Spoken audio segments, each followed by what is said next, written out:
নমস্কার বন্ধুরা, আজ অ্যাকশন এরিয়া 1-এ একটি 1190 স্কোয়ার ফিটের স্ট্যান্ড অ্যালোন বিল্ডিংয়ে থার্ড ফ্লোরে একটি ফ্ল্যাট দেখাতে চলেছি। তার থার্ড ফ্লোরে এসে গেছি আমরা। ইস্ট ফেসিংয়ে এন্ট্রি করছি। এই হচ্ছে মেন গেট, ক্লবসিকেবল গেট বসানো আছে। বিল্ডারের প্রপার্টি এটি। পার ফ্লোরে একটি করে ফ্ল্যাট, এল শেপের লিভিং কাম ডাইনিংটি দেখতে পাচ্ছেন। এখানে সিঙ্কের জায়গা দেওয়া হয়েছে, ঠিক আছে। এটাকে তোমরা পূজা স্পেসও করতে পারো। নর্থ ফেসিং আছে। আর এদিকে কিচেন দেখছেন ওপেন, তার সাথে একটি টয়লেট দেখালাম। এদিকে দেখতে পাচ্ছেন এটি ফার্স্ট বেডরুম, যেটা সাইজ হচ্ছে মানে এটা ছোটোটা সব থেকে 9x9.5 সাইজ আছে। দুটি উইন্ডো পাচ্ছেন। 3টি বেডরুম, এমআইজির কনসেপ্টে 3 রকম সাইজ আছে।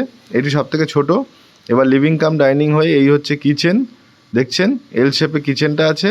আর তারপরে হচ্ছে কমন ওয়াশরুমটা দেখতে পাচ্ছেন। অল ফিটিংস আর ডান।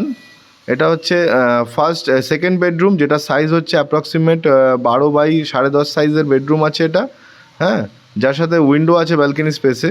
এটা হচ্ছে সেকেন্ড বেডরুম অর্থাৎ মাস্টার বেডরুম, যার সাথেও ব্যালকনি ইউটিলিটিটা ইউজ করতে পারবেন। আর এদিকে হচ্ছে ওয়াশরুম অ্যাটাচ দেখতে পাচ্ছেন। দুটি বেডরুম আমি দেখিয়ে দিলাম।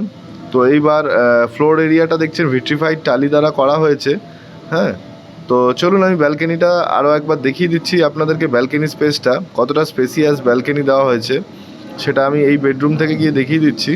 দুটি বেডরুম থেকেই ব্যালকনি স্পেসটা এন্ট্রান্স আছে। ব্যালকনির সাইজ অলমোস্ট 12 ফিট বাই এই মুহূর্তে 5 ফিটের ব্যালকনি আছে, দেখছেন। এরকম থার্ড ফ্লোরে দারুণ ভিউতে ফ্ল্যাটটি আছে। পছন্দ থাকলে অবশ্যই ডেসক্রিপশন বক্সে দেওয়া নাম্বারে যোগাযোগ করুন।